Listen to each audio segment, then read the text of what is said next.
What is up, everybody, and welcome back to the Underdog Podcast. I have ended my 2-month hibernation. To just explain it briefly, I was just super busy with work, traveling. I just had a lot of different things going on. And the graphics I was making for the series that I really wanted to do, which is going to be continued somewhat in this way in these next 6 videos, they were taking about 10 hours to make them the way I really wanted, and then it was another 3 hours to record, edit, everything. So I just really didn't have the time, and I was busy with a lot of other things. So I just decided to take the summer off, but I'm back here. I'm ready. I've still been working behind the scenes. I really have been, especially over the last couple days and weeks, leading up to moving into my new apartment here, and after I moved into my apartment, really kind of grinding out the last couple stuff. So I've reworked everything, so the rankings were different from where they were originally. You will kind of see that in this video, but I want to go over what this series is again. So it's an in-depth look at every team. It's going to be a smaller in-depth look, kind of faster, more summarized version, because we're covering multiple teams in episodes. They're each in a tier, which I will explain in a minute. But the way these teams were ranked is about to come up on your screen. It's the power. So overall breakdown is 45% goes to the offense, 35% goes to the defensive ratings, 15% to the culture. That's kind of their benefit of the doubt meter / what their head coach is ranked from 1 to 32. And then I gave the special teams 5%.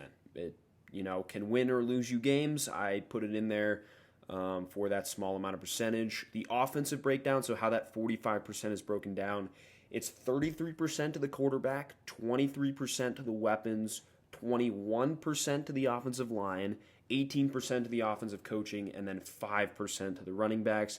The way that 35% of defense is broken down is 30% to both the pass rush and secondary, 18% to defensive coaching, 10% to both run defense and linebackers, and then 2% to home field advantage, because I feel like that does matter for your defense. Crowd hypes you up, can really help you disrupt a quarterback, disrupt the timing of an offense. So I felt like that should have been in there. Very small portion, but that is still in there in that breakdown. So now we will go to the power ranking tiers that I have created here for this series. So starting with tier 1, you have your Super Bowl favorites. These are the top teams in the league, the guys that everybody's picking to win the Super Bowl.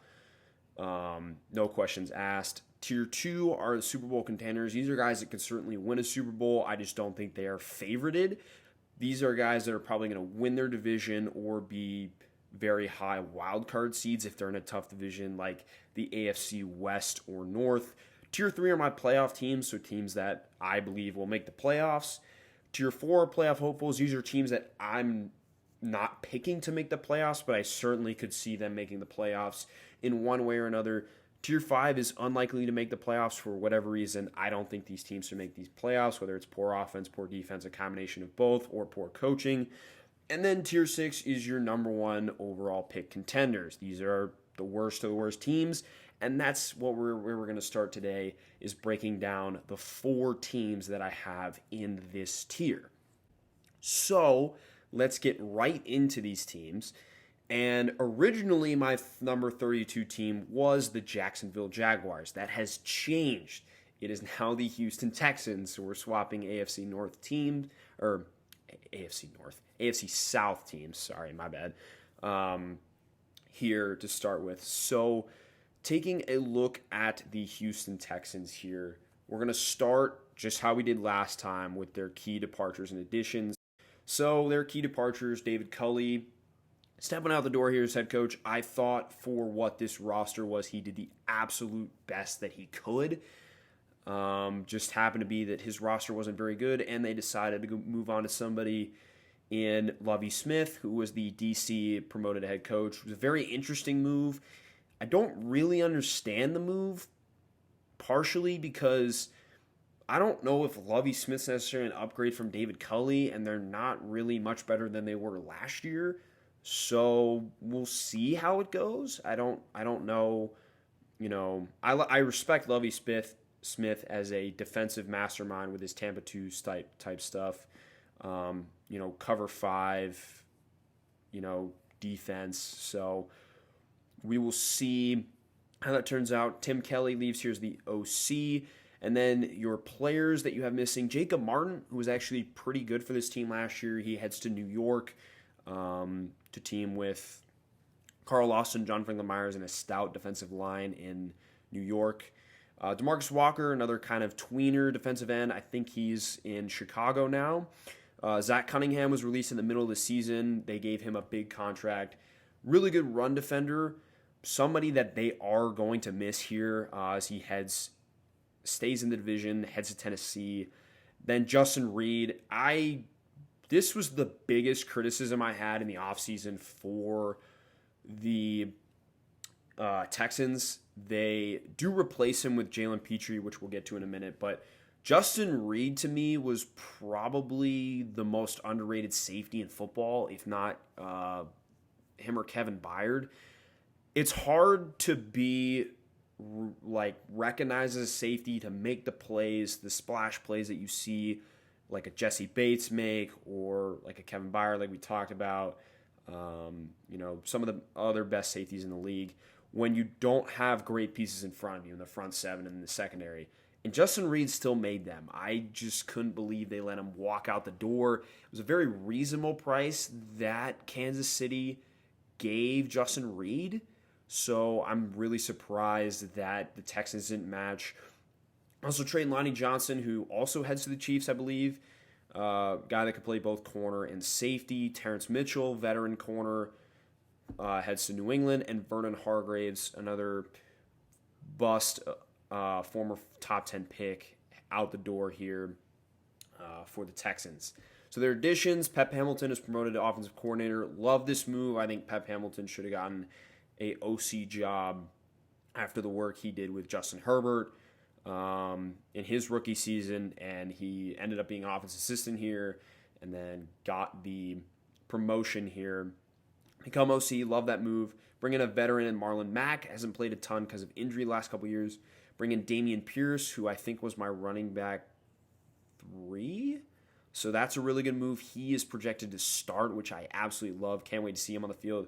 John Mechie's an addition here. They did draft him in the second round, but unfortunately, man, it just sucks that he won't be able to play this season because of cancer. So wishing John Mechie a full recovery and get better fast, man. We want to see you on the field.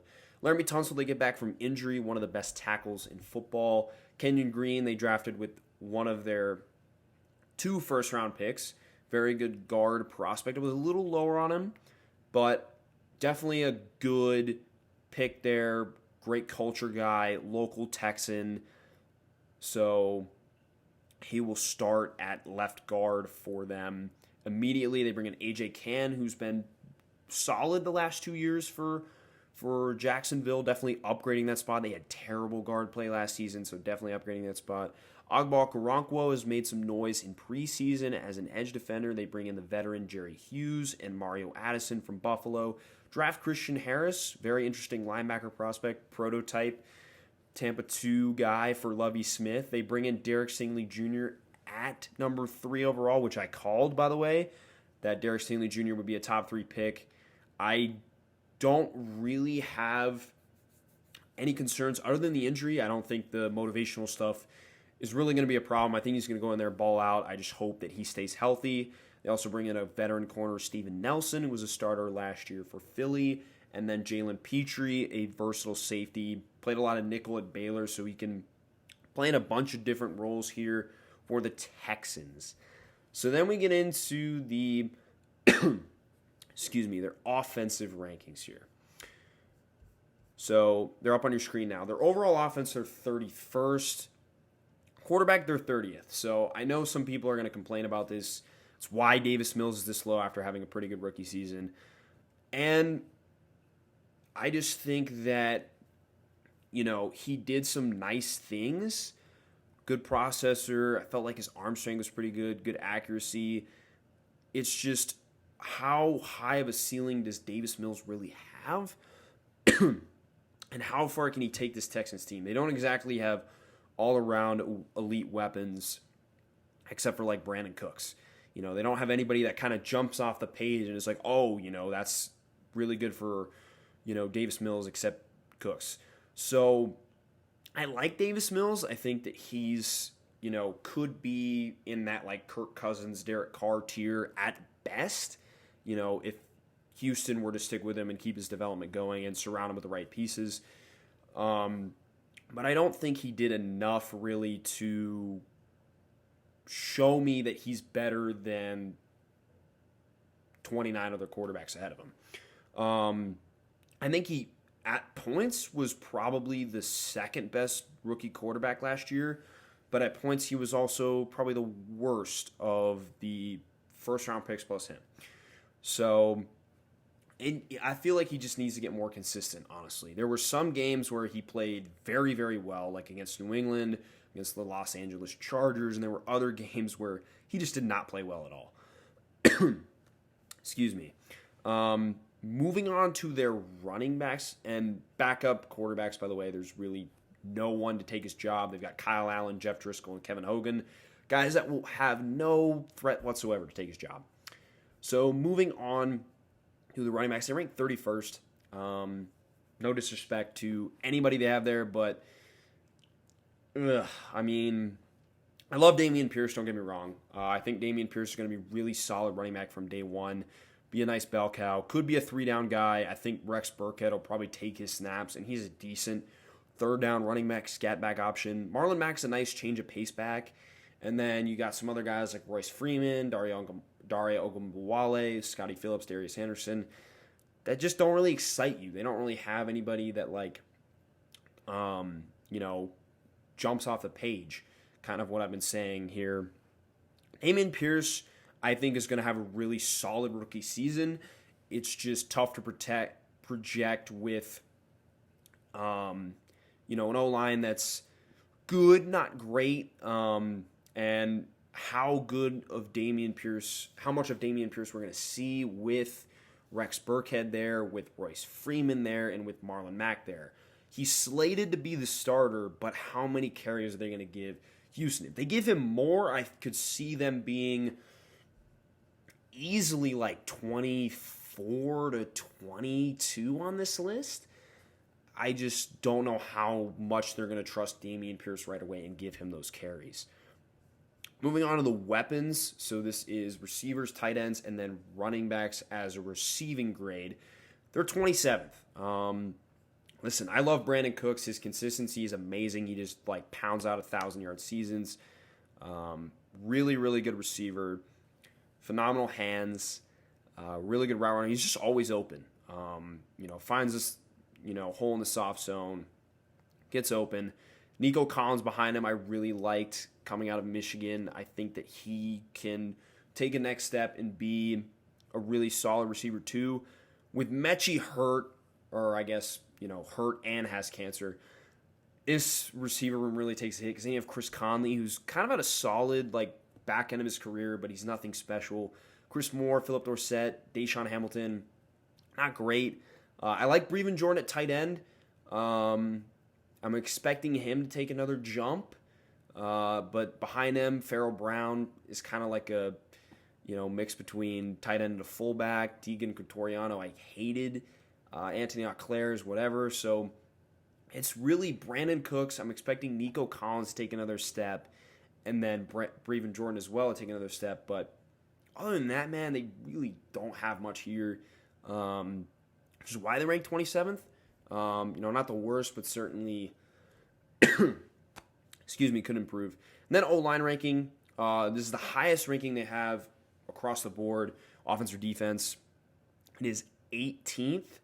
You know, really great left tackle in Laramie Tunsil, one of the 5 best in the game. A young prospect in Kenyon Green, that was a first-round talent. Justin Britt, veteran center, probably the worst starter on your team, him or Titus Howard. But experienced guy, nonetheless, can be, you know, a below-average starter. AJ Cann, solid guy, really come along last 2 years, been a good starter. And then Titus Howard, a former first-round pick that really hasn't panned out a ton. Hopefully he can kind of turn it around a little bit and, kind of make that Colton Miller stride, that Garrett Bowles stride, where it's like year 4, year 5, they come along. Depth-wise, nothing really much here. Charlie Heck, Deculus, Ogboehi are fine. Max Sharping, Justin McCray, Jimmy Morrissey have played. So, no much stuff there. Offensive coaching, they're 30th. I love Pep Hamilton. He's just unproven as play caller. First year doing it, so hopefully by next season they will be higher. And then Lovey's obviously a defensive guy, so they're there. And then for their average rank, they're 26.84 on offense. We move to the defensive side of the ball here, where they are not much better than they were on offense. They are, again, 31st for overall defense. Their run defense is ranked 30th. There's just not really a game changer here. Jonathan Grenard is fantastic. I love Jonathan Grenard. He had a great season last year, really underrated season, 12 sacks. And flash against the run, too, for a smaller guy. He's like 260, I think, somewhere in there. So, not the biggest guy, but definitely got in there on run defense. And then they cut Jordan Jenkins, who was slotted to be kind of their other edge run defender. So now it's Jerry Hughes, and he's smaller than Grenard, and not the best run defender. Malik Collins, Roy Lopez are good interior run defenders, but then it's like their linebackers kind of are shaky. Kirksey, when he's out there and healthy's fine. Camu and Christian Harris are definitely more coverage. Christian Harris is a terrible run defender. Camu's fine, but he's not great. And then for any depth, edge-wise, Mario Addison's a good run defender. IDL, they have no one. I mean, Blacklock, Green, Booker, Dwoomfor, Odelier, they're not good run defenders. That's just not what they do. And then linebacker-wise, Blake Cashman, somebody to keep your eye on. I like Kevin Pierre-Louis, Jalen Reeves-Maven, but they're more cover guys. Garrett Wallow, Neville Hewitt are more the guys that would be out there on run defense downs if they make the team. So they slot in at 30th. Pass rush 28th. Again, don't really have anybody outside of Jonathan Grenard. Jerry Hughes is nice, but with him having to probably play some run snap downs, it's a little worse there for him. I'm expecting Ross Blacklock to take a step up, but has been great the last 3 years, so we'll see if that happens. Malik Collins is a fine interior defensive line, but nothing that scares you. Linebackers are ranked 30th. I talked about it. Kirksey's kind of washed, but he's going to be there on 3 downs, even though I think it should be Kirksey, or it should be Camu and Christian Harris probably. You'll probably see Kevin Pierre-Louis get snaps on pass downs as well. But there's nobody that really can make an impact at that position. Christian Harris, I think, could in coverage situations, but he's just such a terrible run defender that you won't see him on first and second down, and he'll probably be strictly a third down player his rookie year. Blake Cashman could be an all, 3 down linebacker, but I don't see him getting in over Pierre-Louis or Kirksey or Grugier Hill at this point in time. Moving on to their secondary, they're ranked 27th. I love the addition of Derek Stingley. I think it's a phenomenal scheme fit. I think he's going to be a baller from day one. Steven Nelson's a solid veteran corner. Probably the best on the market that they could have gotten for a CB2 to pair with Derek Stingley, because they were looking bleak at that CB2 spot. Des King, good slot at this point. Going to fare better in this scheme than he has in the past. Year 2 in the scheme, will be more comfortable with it. Tavier Thomas, good dime guy. They got Kendall Sheffield, Isaac Yiadom for some solid veteran presence there. And then in terms of the safeties, I love the Jalen Petrie edition. He's going to be all over the field, flying around. Eric Murray, Terrence Brooks are more veteran types. I'm not really a fan of either of them. Hopefully, like Kobe Harvell-Peel or MJ Stewart can get on there. But, yeah, not great besides Jalen Petrie there in their safety room. And then defensive coaching, it's 27th. I like Lovie Smith. I don't think that he's like super phenomenal. Or 25th, sorry, that graphic's wrong. It's 25th. And then their home field advantage, they are 27th. Their average rank is 27.54 for defense. Then you go to overall here. They are 31st on offense, 31st on defense, 27th on special teams, and then 31st in culture. I think they have a good culture built. I just don't know. I don't think Lovie Smith's the best coach in the world. Obviously, Evans the second worst. But, I think that this Texans team is probably between like a, 3 and 6, 7 win team. It just depends on if everything can click together or not with them throughout this. And then for their strengths and weaknesses, I have their strengths as their culture. I think Nick Caserio is building the right type of culture here. Really finding players that want to be here, that have been doubted, that have been let go by certain teams. I think it's the right way to go when you're trying to do a rebuild. I like their youth in the secondary with Derek Stingley Jr., with Jalen Petrie, some of the other young guys they got. I think that's, going to help build this rebuild. And their O-line.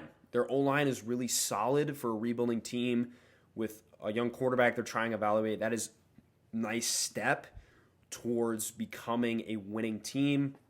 Weaknesses, run defense. The run defense is awful. They don't really have any interior guys that can play against the run. Their pass rush as well, really not great outside of Jonathan Grenard. And then I have versatility at linebacker. I think the only guy that's really a 3-down player, for them at this point in time is probably Cameron Grugier-Hill. Christian Harris can't play against the run. Christian Kirksey's not great in coverage. So they kind of just have a bunch of guys that are really one-dimensional.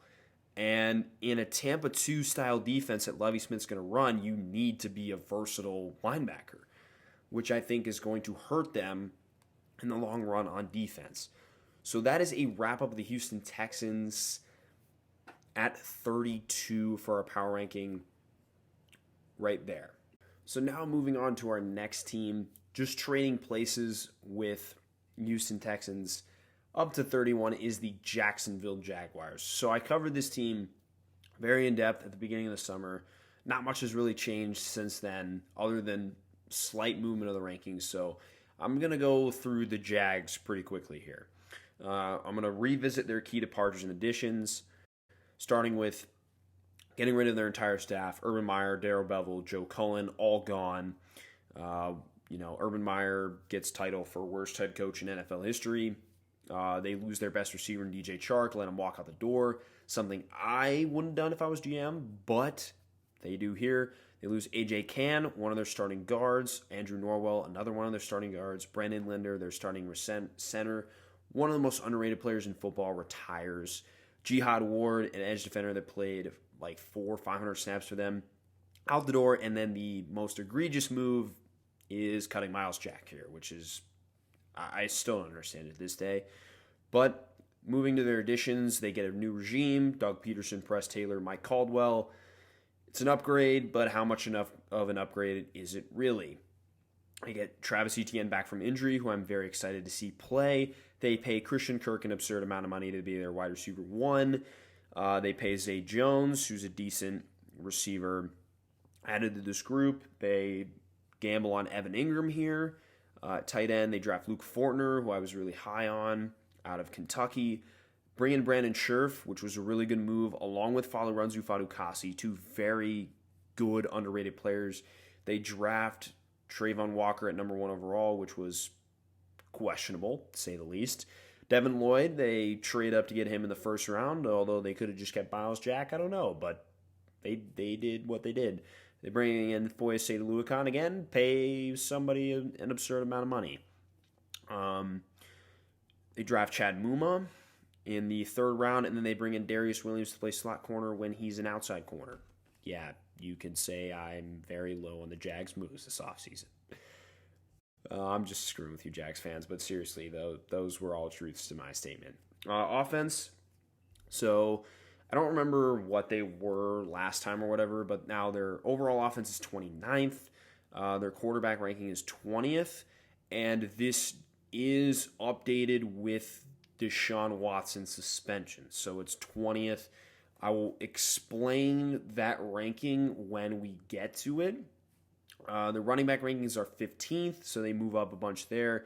Weapons, I think, stayed the same at 31st. O-line is 25th. Offensive coaching is 31st, not 32nd, and they have an average ranking of 25.31. Moving over to the defensive side for Jacksonville, you have an overall defensive ranking of 29th, a run defense ranking of 24th, pass rush ranking of 29th, linebackers ranking falls to 18th, secondary ranking is 24th, and defensive coaching is 32nd. Their home field advantage ranking is 29th. They did give Duval some credit, but I couldn't put them really that high because, one, the Jags aren't good, and two, when your team's not good, you don't have as many fans showing up. But I do respect Duval. They do show up and show out, especially when their team's winning, for defensive rank, average rank of 26.44. Then we move to the overall here for Jags. For the Jags, they're 29th on both offense and defense. They're 23rd in special teams. Their culture rank is 32nd because I personally think Doug Peterson's the worst head coach in football. I know he won a Super Bowl, but there was a very good explanation for why he was fired. I mean, there was the Philadelphia Eagles the year he was fired they were like so unorganized. I mean, they led the league in and TFG coined this, so in Snap 2, what the fuck plays. They led the league in that. So, and they finished with an average rank of 29.15, 31st overall. And then their strengths and weaknesses for this team. So for strengths, I have young quarterback. I think Trevor Lawrence is the real deal. If he had more weapons, he would show it, but he had a really great throw over a corner and in between a safety the other night against Pittsburgh. You got great running backs, really nice running back duo with Etienne and James Robinson that I'm excited to watch. And then you got really good linebacker depth with Luakin, with Muma, with Shaq Quarterman and Devin Lloyd. Really, really like that. And they're all pretty versatile other than Quarterman really can't cover. And Luakin's just an okay run defender. Weaknesses, coaching and culture. I kind of explained that. I think Doug Peterson, personally, to me, is the worst head coach in football. Weapons, I just don't think they're great. I don't think there's anybody in that receiving corps that scares anybody. Christian Kirk doesn't scare anybody as a wide receiver one. Marvin Jones doesn't scare anybody. Zay Jones doesn't scare anybody. Laviska Shenault doesn't scare anybody. Evan Ingram doesn't scare anybody. I really think that they kind of dropped the ball on that. They should have brought in somebody that was a better player than Christian Kirk, in my opinion, if you were going to shell out that money. And then pass rush. I personally think that Trayvon Walker was not deserving the number one overall pick. He's super raw. He doesn't know how to rush the passer. Frankly, he didn't rush the passer at Georgia. He played contain. And you're not going to play contain at this level consistently.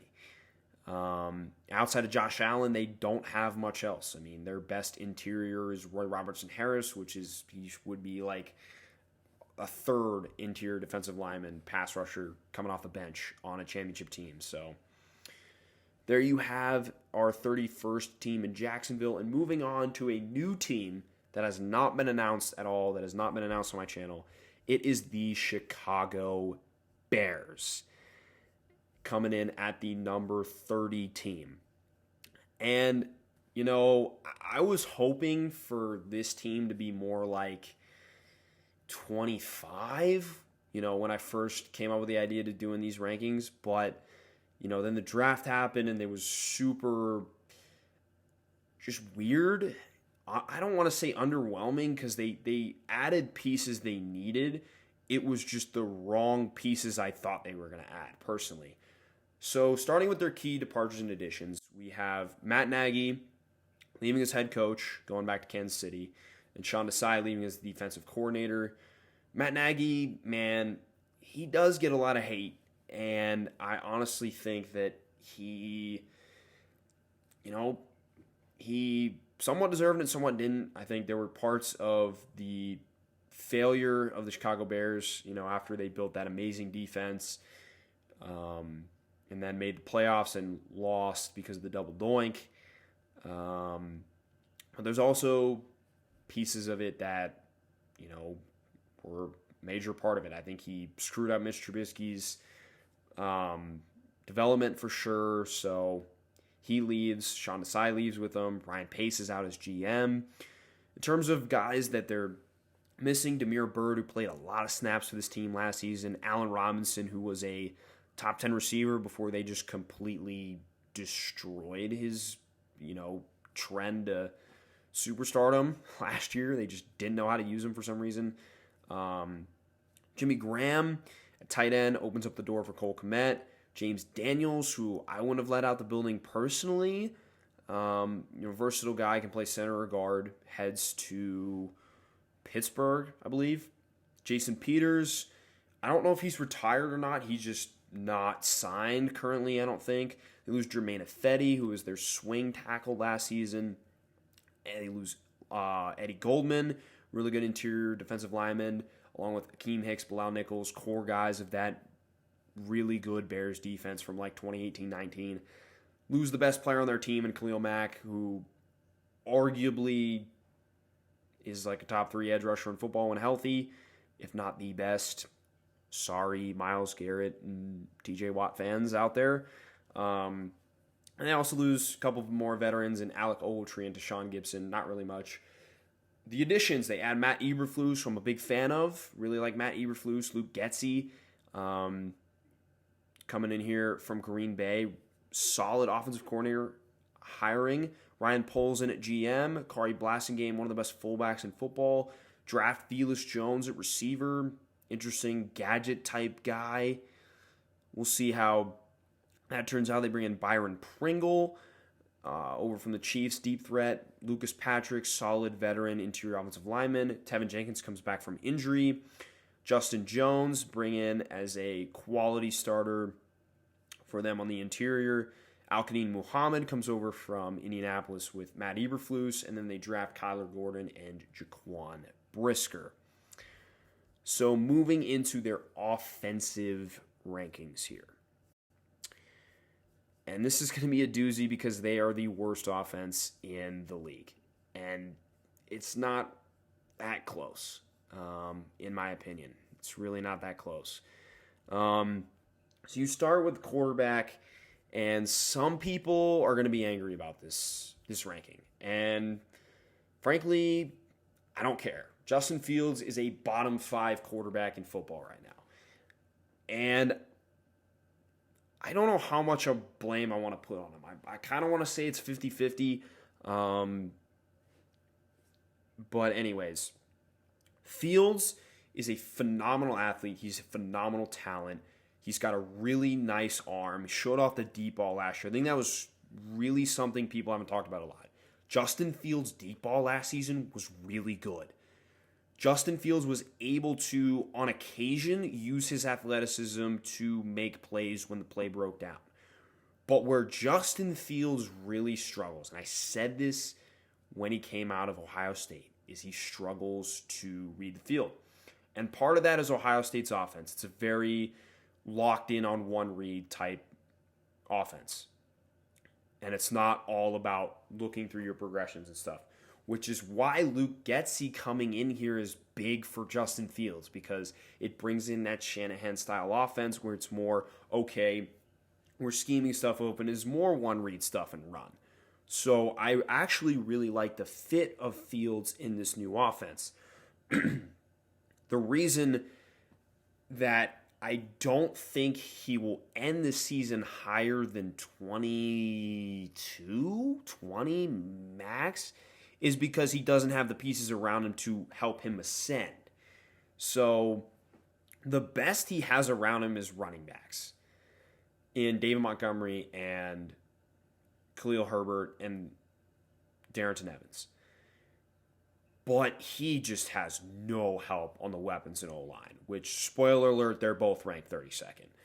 So Fields is really going to have a hard time to take that next step. I think he'll take a little step next year, improve him by a couple places, but I don't know, man. I'm really nervous for Justin Fields this year, and I am hoping that he can be a stud because I think he can be. It's just really interesting the direction the Bears took this offseason. So moving on to the running backs, I have them 23rd. I love David Montgomery, man. But again, how much production do I see him getting with this poor offensive line? I think David Montgomery's one of, he was really good last season with a questionable offensive line. I think he's one of the best vision backs in the league. He's really good at making something out of nothing, grinding out 3-4 yard runs and then breaking one. 3-down player as well, very versatile. Underrated receiver, really. Behind him, Khalil Herbert, really solid back. When David Montgomery went down, he did a really good job of being 75-80% of what David Montgomery was for the Bears.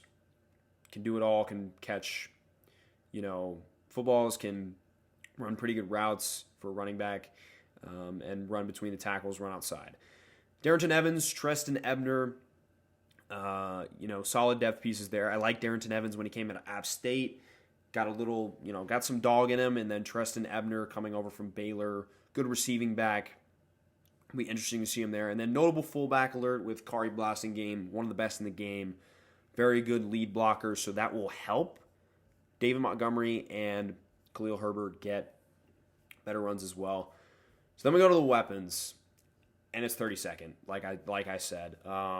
Nobody, and I'm including Darnell Mooney in this, really scares you. Darnell Mooney, I think, could be a number one receiver. I don't think he's top 32 right now. He could be a number one receiver. By the end of the year, I think he'll be their most productive guy for sure. Behind him, it's kind of like, who's going to play here?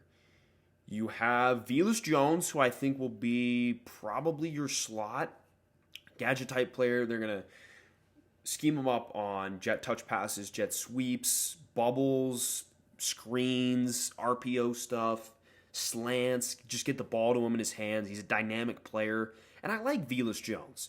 Do I think he should have went in the third round? No. But I think he's an interesting player to this offense that could bring them some dynamicism that they desperately need. Outside of that, David Moore is a deep threat. He's kind of bounced around. If he's your 2, that's not horrible. That's probably their best bet. Byron Pringle's going to fight for that spot. I love Daz Newsome, but as your 2, that's a little early for me. I think he could be their 4 and really, be like a 500-yard guy, 45 catches, 4 touchdowns, and be really solid. They bring N'Keal Harry in a trade over from New England, who he got hurt again. Anything you get from him at this point is good, coming from a Patriots fan. And then you have some interesting guys depth-wise that could make an impact at some point in the season, and Dante Pettis, Equinemius St. Brown, Tajay Sharp, and Isaiah Coulter. It's just who of those guys is going to make the team, we don't know, and who can make an impact. Tajay Sharp last year for the Falcons played a lot, so if I'm betting on anyone, it's him, but Dante Pettis also did for the Giants, so we'll see. Tight end-wise, excuse me. I'm not a big Cole Kmet fan, going to be truthfully honest with you. I think he's just average. Ryan Griffin, James O'Shaughnessy are decent veteran guys that have played a long time in this league, but nothing special. And then Chase Allen for a solid blocking tight end could replace, what you had last year in Ryan Nall and some of those other guys. But their weapons are just not good, man. Then their O-line is just, looking at this makes me want to throw up. So you have Tevin Jenkins, who I really like. Thought he was a first-round talent last year. We'll see how he does. There's been reports that they're going to trade him, which I think would be just stupid by the Bears. I don't care if he has motivational issues or whatever. Motivate this dude somehow, please, so that Justin Fields doesn't get killed. Cody Whitehair is the best player on this offensive line. He's a solid starter. Nothing more than that, though. Lucas Patrick, journeyman. He's whatever. Sam Mustipher should not be starting. I hope he doesn't start. I hope they get somebody. I hope they bring back Jason Peters, put him at left or right tackle, and then move Larry Borum inside, who played pretty well last year, all things considered, for a 6th, 7th round pick. But this offensive line is terrible, man. No other way around it. It is terrible. Then their offensive coaching, 24th. Not the best, not the worst. I like Luke Getsy. I think he's going to make this offense easier for Justin Fields. It's just whether or not they can really capitalize on that. Then moving on to the defense, which has kind of been Chicago's identity for the last couple of years, and they bring in a defensive coach. So, starting with their run defense, I have them. Their overall defense is 25th. Their run defense is ranked 27th for me. So, they have pieces to this defense. You got Robert Quinn, who's not much of a run defender, and you have Roquan Smith, who's not much of a run defender. So your two best players on defense really aren't good run defenders. Justin Jones and Mario Edwards are solid veteran starters out there, and then Al-Qadim Muhammad's a good run defender. But again, your two best players aren't good run defenders. And you really don't have anybody behind these guys that can make an impact. Maybe Jack Sanborn, a guy to keep an eye on at linebacker, underrated player coming out of Wisconsin, was undrafted. Kyrgios Tonga from BYU, decent guy in the run game.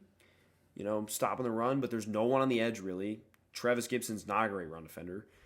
So that's why they ranked 27th. Pass rush, they're last. Robert Quinn, I know he had, 17, 18 sacks last year, but he only had 45, 50 pressures. And there's no way that he will convert them to sacks this season. He just won't. And Travis Gibson did the same thing. He had 10 sacks and 35 pressures. You're not going to convert a third of your pressures into sacks most of the time. And then IDL, you can forget about, man, because Mario Edwards and Justin Jones don't really offer you anything. Al-Qadim Muhammad, Jeremiah Aduachu are kind of your two off the bench that really can, do something. And then Angelo Blackson's okay, I guess. But yeah, this pass rush is not great. Moving on to the linebackers, they are 20th solely because of Roquan Smith, who will play for the team this year. Roquan is phenomenal in coverage. He's fantastic. His ability to really be in the middle of the field and just take it all the way is really nice to have. He's just more of a run and chase guy on defense in the run game. Can't really stack and shed offensive linemen at all. It's just not his game. And Nicholas Morrow and Matthew Adams are just kind of whatever. Veteran guys. Matthew Adams has been a special teamer in Indy. Nicholas Morrow had a good 2019 or 2020 in 2019 and 2020, but then was hurt last season. So I expect Jack Sanborn maybe to take over one of those two guys' roles this year.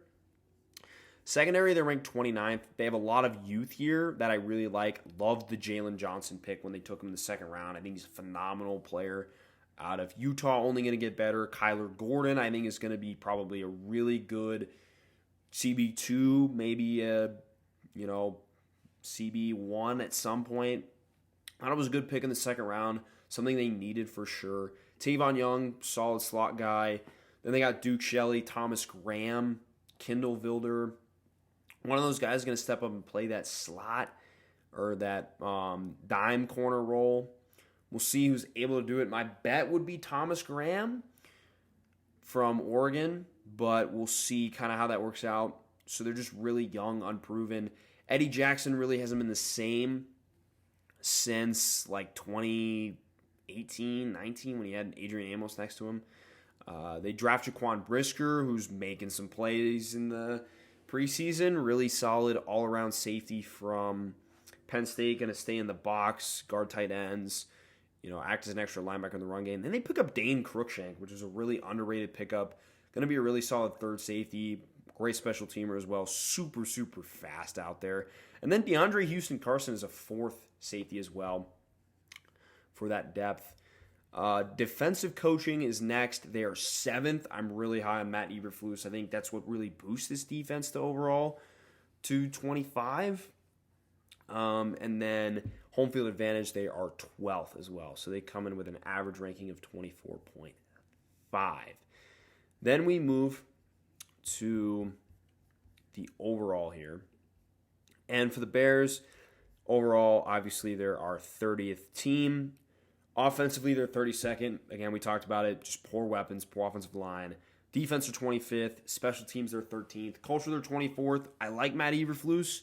I don't have any first-year coaches rated that high except maybe for Brian Dable. Might be my highest one. So with time, that'll increase Bears fans. And then for an average rank of 27.4 here for the Chicago Bears. And then we move to their strengths and weaknesses. And obviously, strength coaching. I think Matt Eberflus is a stud coach. I think that he was one of, if not the best hire this offseason, probably besides Brian Dable at head coach. I like their running back depth. Again, with Montgomery, Khalil Herbert, Darrington Evans, and Treston Ebner. They have a lot of guys there, versatile, going to help Fields out, going to be good check down options. Hopefully take the pressure off Fields a little bit there. And then youthful secondary, which I think could outperform their ranking if everybody falls into place and is able to exceed expectations. And then their weaknesses, we talked about it, weapons, D-line depth, and should have put offensive line here, but I have pass rush. Put weapons / offensive line there because they're both terrible. But so that's what needs to improve for Chicago, and that's why they're ranked 30th. And then our last team here at number 29 is the Atlanta Falcons, a team that I'm very intrigued to see, very excited to see. There's a lot of different things that they did this offseason that's really intrigued me. Starting with their departures and additions, longtime quarterback Matt Ryan on the way out the door here. Traded to Indianapolis this offseason. Was a perennial Pro Bowler here and won an MVP. Took him to a Super Bowl. Drafted in the first round back in 2008, I believe. And that era is gone. We start with a new era that we will talk about in a little bit. They lose Mike Davis, was one of their running back we thought was going to be their featured running back last year. Turned out it was Cordero Patterson. They lose Russell Gage, who was their most productive receiver last year. He heads interdivision to Tampa. Somebody I really liked coming out. He was really solid last year, super productive as the guy to watch out for besides Kyle Pitts. So he took on that number 1 role, or I guess number 2 if you count Pitts, but really well. So he's going to be a nice addition there in Tampa Bay. Tajay Sharp, productive player for this team. He heads to Chicago. We talked about him a little bit ago. Hayden Hurst, very interesting tight end. He's super physical, very good receiving tight end. Not much of the blocker, though, and that's why they replaced him with Ferkser, who's more of that wide tight end role, can block, run stick routes and stuff like that. Hayden Hurst didn't really fit that in this offense. Lose Steven Means, one of their more productive edge rushers, along with Dante Fowler Jr., who was probably their best player on the edge last year. He heads to Dallas. Deion Jones is kind of a question mark. He doesn't want to be here, but he's still practicing, so I kind of have the question mark next to him of whether or not he's actually going to be on this team. If he is, I would be surprised, especially with the draft pick Troy Anderson. Yeah, Michael Walker is a really nice young player, and they brought in Rashaan Evans, who Arthur Smith knew in his time at Tennessee. They lose Foyesade-Oluokun, who's replaced by Troy Anderson, and frankly, I wouldn't have paid him the money that Jacksonville did after having probably his most productive year of his career. Fabian Moreau, one of their outside corners, and Deron Harmon, a veteran safety, also are out the door here. So their key additions, Marcus Mariota, who probably is like at the top of my list for just most intriguing player this year. Mariota fell out of favor in Tennessee really because he wasn't aggressive. He didn't use his legs to extend plays, to make plays. He just kind of was super passive with the ball. Derek Carr-esque in taking checkdowns rather than taking risks. I think that he's going to change his mentality after seeing the way Ryan Tannehill kind of played and from spending his time in Las Vegas learning from a very good offensive mind in John Gruden.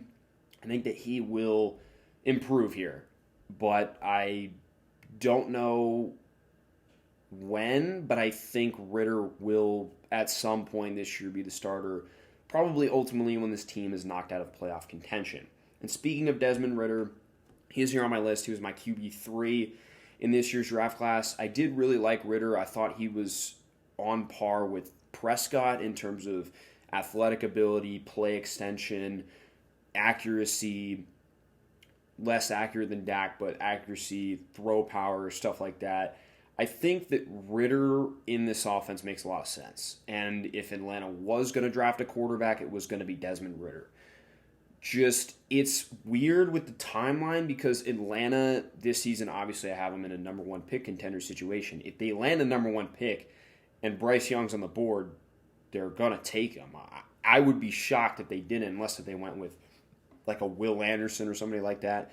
So really it's kind of weird for Ritter. He probably needs Mariota to be injured, which with Mariota's history could be likely in order to show truly what he has, or he's going to be playing for another team. So that's just kind of an interesting storyline to watch there. Ty Algiere they bring in from BYU. Don't know how much impact he will have this year, but definitely probably their future RB1.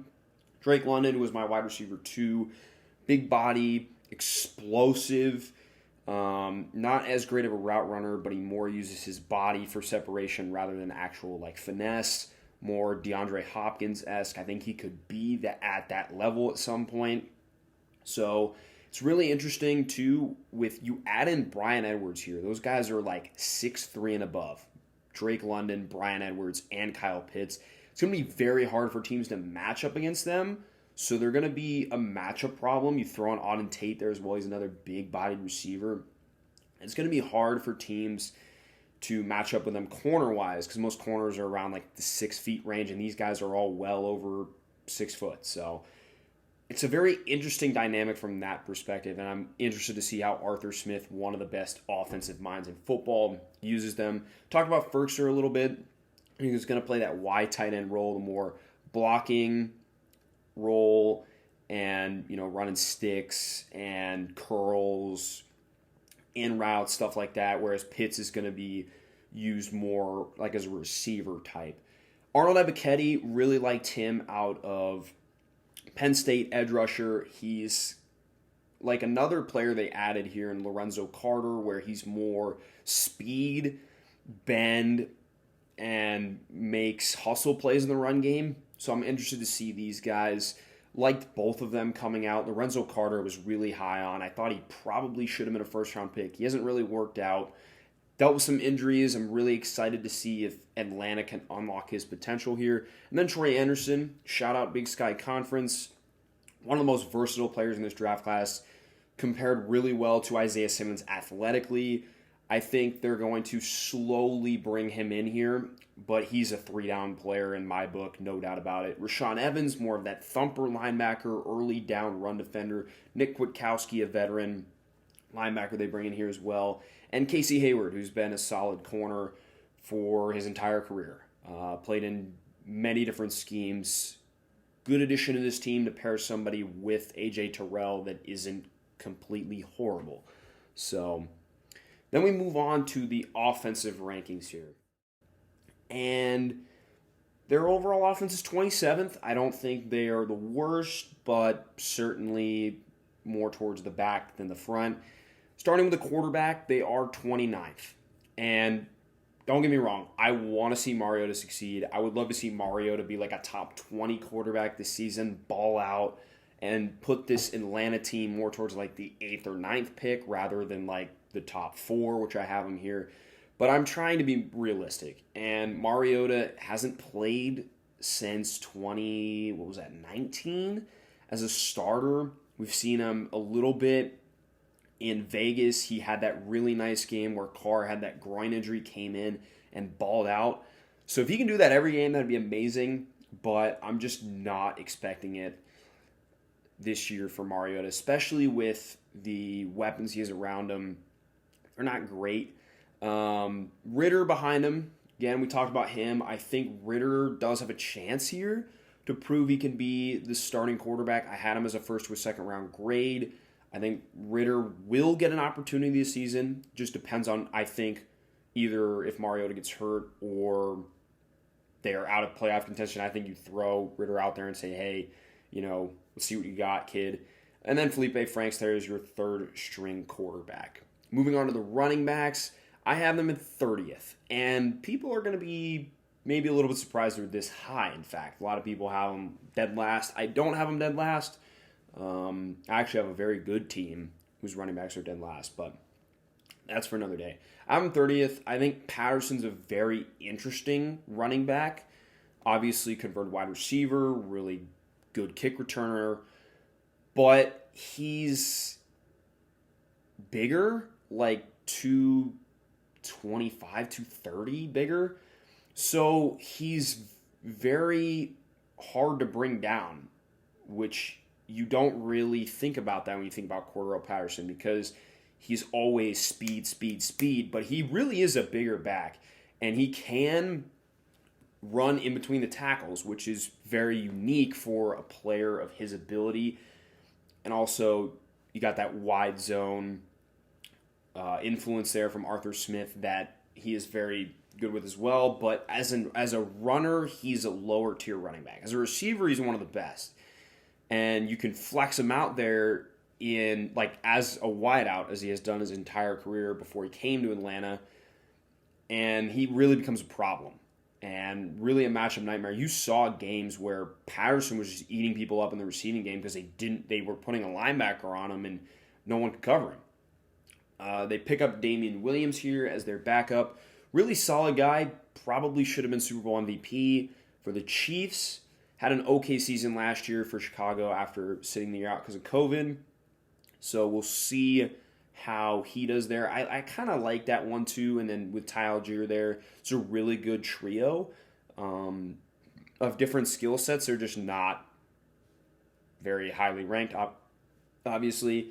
And then Kadri Olafson for a nice power back. Keith Smith, relevant fullback alert, solid blocker. So that rounds out the running backs. We head to the weapons. I have them 28th. And I do think this could be higher if Drake London hits, if Bryan Edwards hits. I'm expecting Bryan Edwards to take a small step up. Kind of what he was earlier in the season for Vegas when he was really popping off, really being like, oh, okay, Bryan Edwards looks like something. And then I think Kyle Pitts, they need to get this man more involved in the red zone. One touchdown last season was pathetic. So they really need to figure out how to get Kyle Pitts the ball in the red zone and get him the ball early and often. Taking a look back towards our receivers, we talked about Drake London and Bryan Edwards. Olamide Zaccheaus, decent slot. I don't think he's anything special, but he's better than some of these other guys on this list. I think he was productive last year when Calvin Ridley sat out due to mental health issues. This team is missing Calvin Ridley. If Calvin Ridley was here, they'd probably be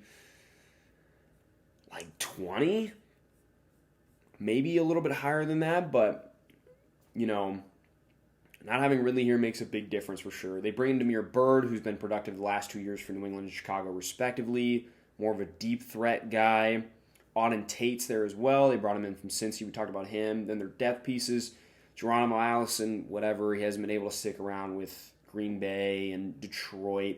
Frank Darby was a draft pick either last year or the year before that. He hasn't really shown much. Kaderil Hodge might make this team for special teams purposes. The rest of the guys don't really matter.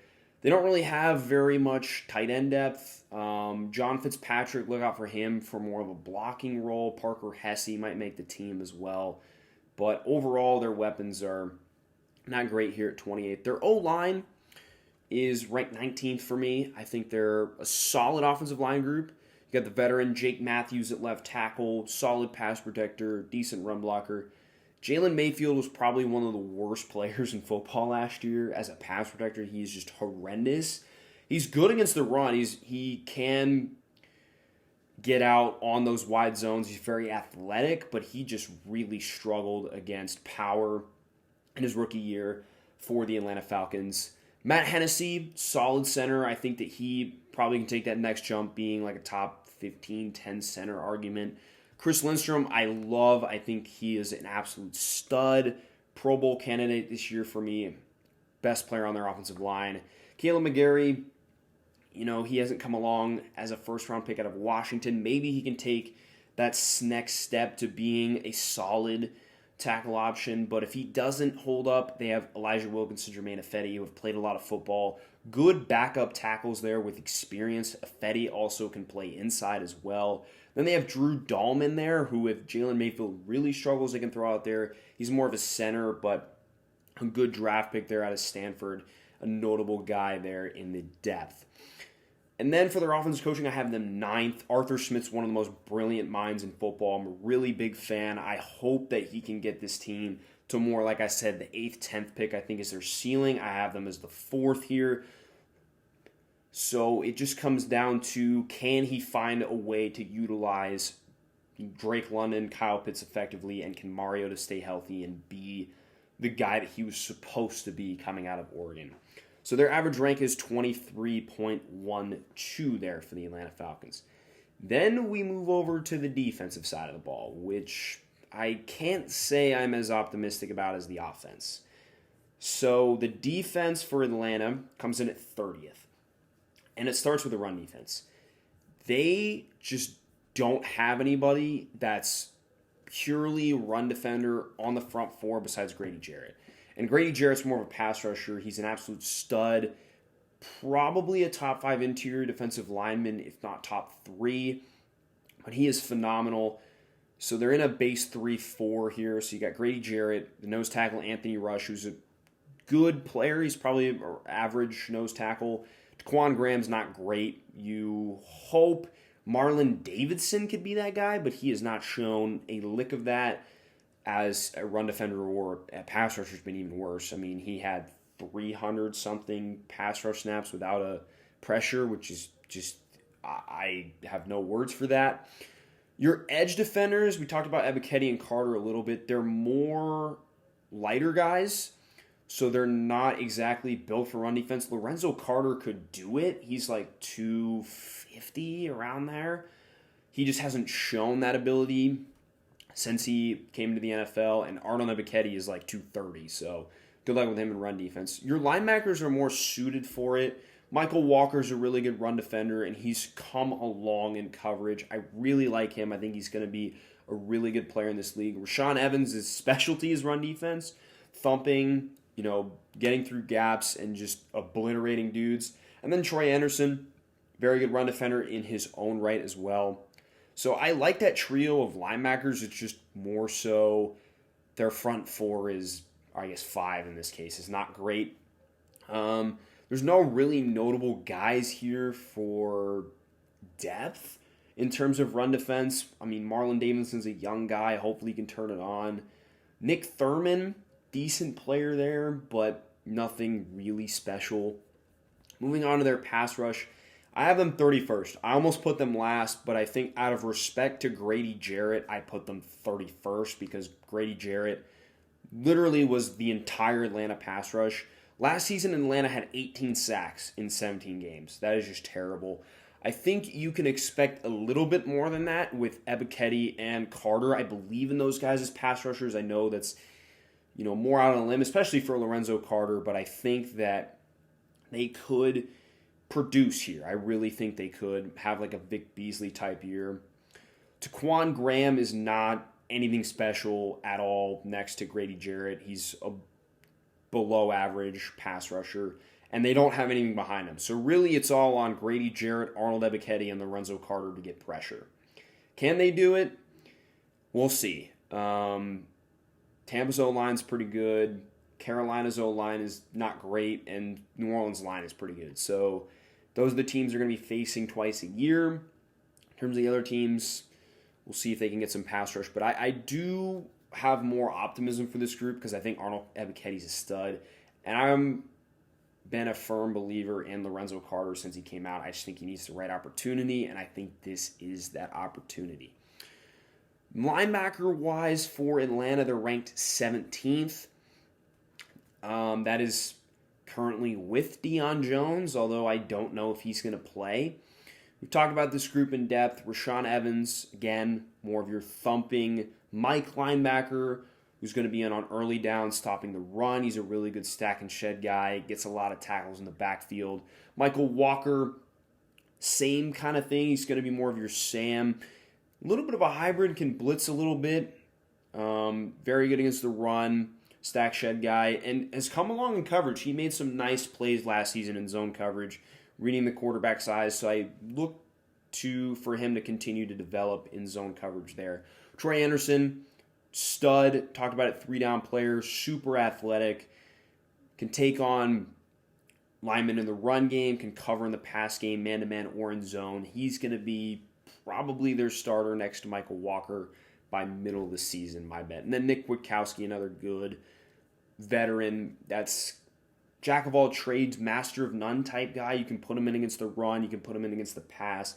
He'll do fine at both of those positions. Then we have the secondary, which ranks 26th, solely because of A.J. Tyrell and Casey Hayward, really.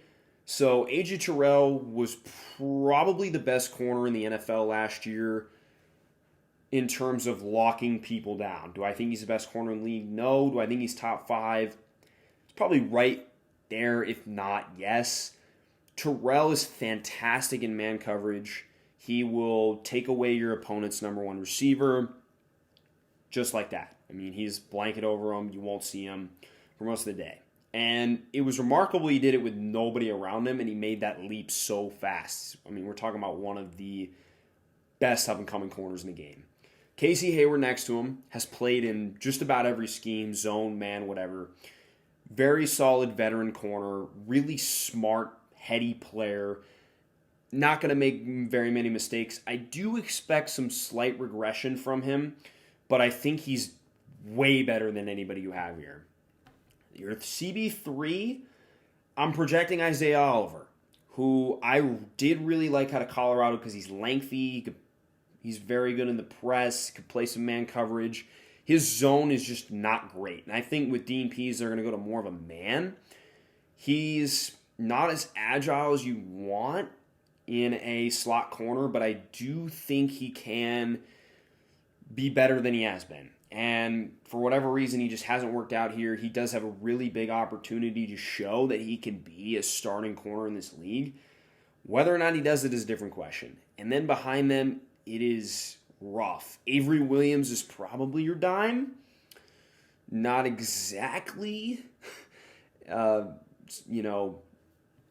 great feeling there to have Avery Williams as your dime. Corey Valentine's played a little bit for the Giants.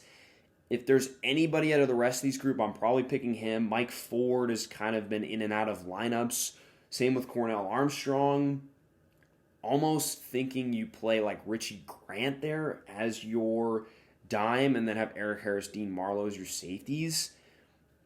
Moving on to the safeties, Richie Grant was a little disappointing last year. Second-round pick out of UCF, just did not look comfortable in that defense. Year 2, hopefully he can be better. He's a rangy player, can play a lot of different positions. He can play in the box, guard tight ends, good against the run. Don't love him as a high safety, but he can do it. Really good zone coverage instincts. He just needs to be more consistent. Eric Harris, veterans, safety, kind of whatever. Dean Marlowe, whatever, in the rest of their depth. Not great. Moving on to their defensive coaching, I have them 24th.